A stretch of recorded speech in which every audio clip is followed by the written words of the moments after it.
Hey, South Airlines Math Industry, and we are going to take a look at sine, cosine, tangent. So first things first, we are going to solve this problem.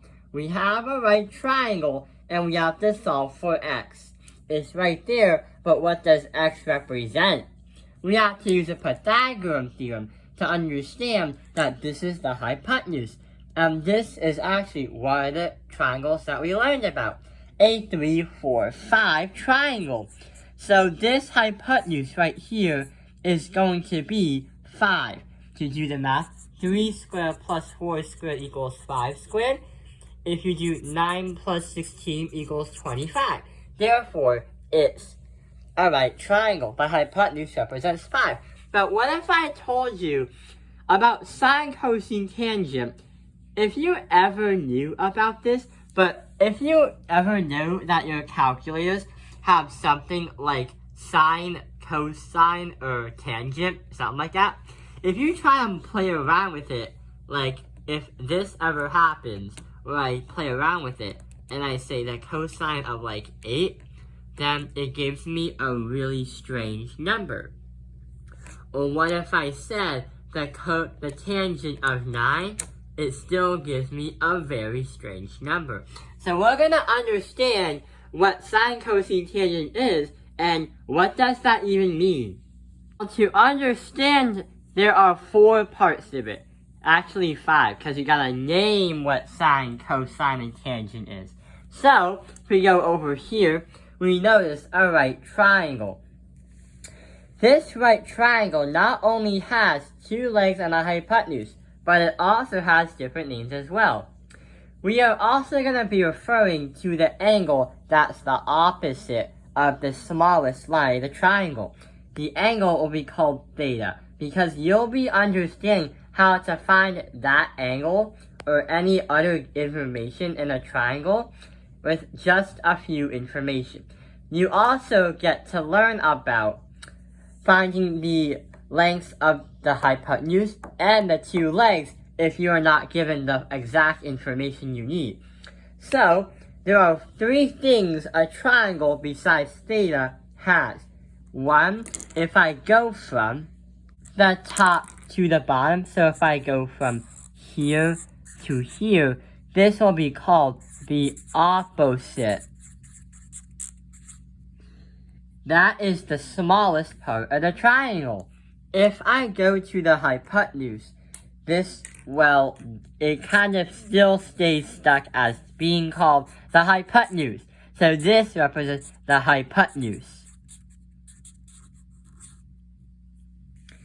The next thing we're going to do is that medium line on the bottom. It's bigger than the opposite line, but smaller than the hypotenuse line.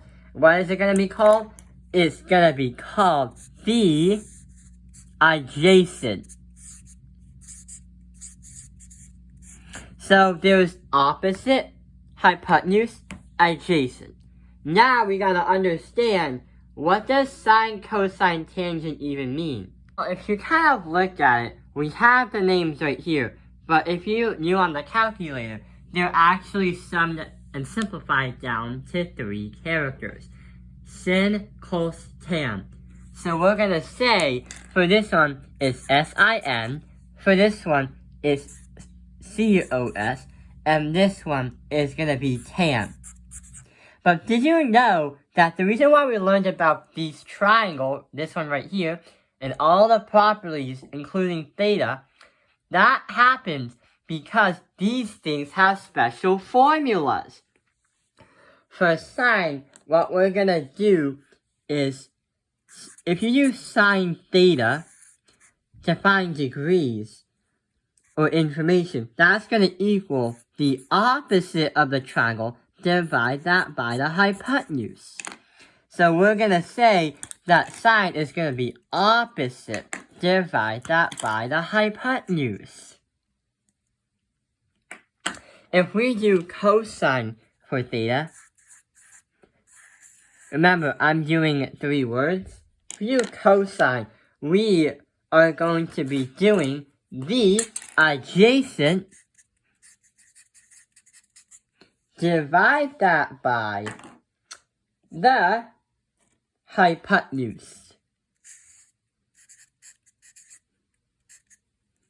For the tangent, it's going to be a little bit different. What's going to happen is if I write the tangent of theta, what's going to happen is we're going to say the opposite, divide that by the hypotenuse. So you will be needing to memorize all these formulas. Huh? You might be thinking, how am I supposed to remember all these formulas when there's so much information right on here? Well, mathematicians actually made up a word phrase to help you remember. Sine is opposite divided by hypotenuse. So we are going to say SOH. Then we have cosine. That is going to be adjacent divided by hypotenuse. So we're going to say CAH. For the last one, we have the tangent. And that is going to be TOH because of opposite divided by hypotenuse. And it seems like it comes out to a word phrase, which is SOHCAHTOA. For sine, what we're going to do is make up a formula. So what we're going to do on the bottom is say the sine of theta, because you'll be trying to find the amount of degrees or the length of something on this triangle, is going to be equal to the opposite, that's going to be colored in red, divide that by the hypotenuse. So that is going to be the sine of theta, right over here. Now, if we try messing with the cosine, we're going to write COS of theta. And that is going to equal the adjacent, divide that by the hypotenuse.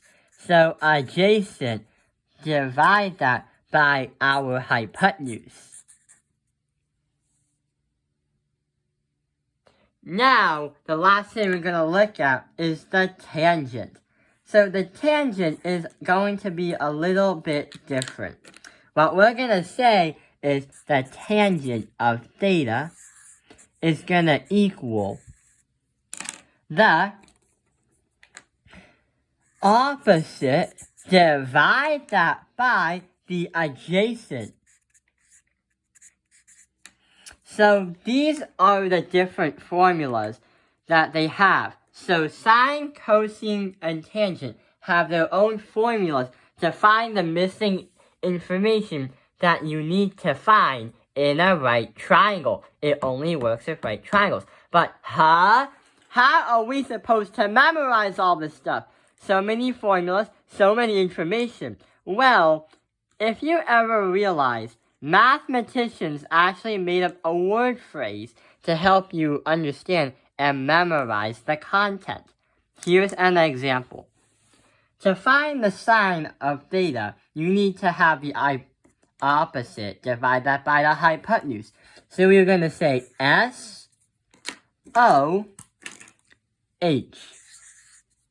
So our code word is SOH. Now, if I go to the cosine of theta is adjacent divided by hypotenuse. So we're going to say CAH.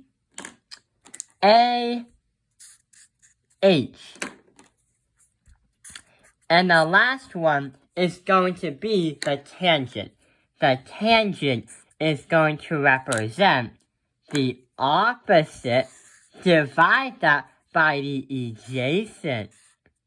So just so you realize, we have the phrase SOHCAHTOA, which means that the word phrase that these mathematicians made to help you memorize what to do, because of the first letter of each information in the triangle, the phrase is going to be SOHCAHTOA. So we solved the puzzle for that one. And this is the part 1 of this video. Next video, we're going to be understanding how to solve equations using sine, cosine, tangent. Thank you for watching Top Opinion Lines Math Industry. Like and subscribe.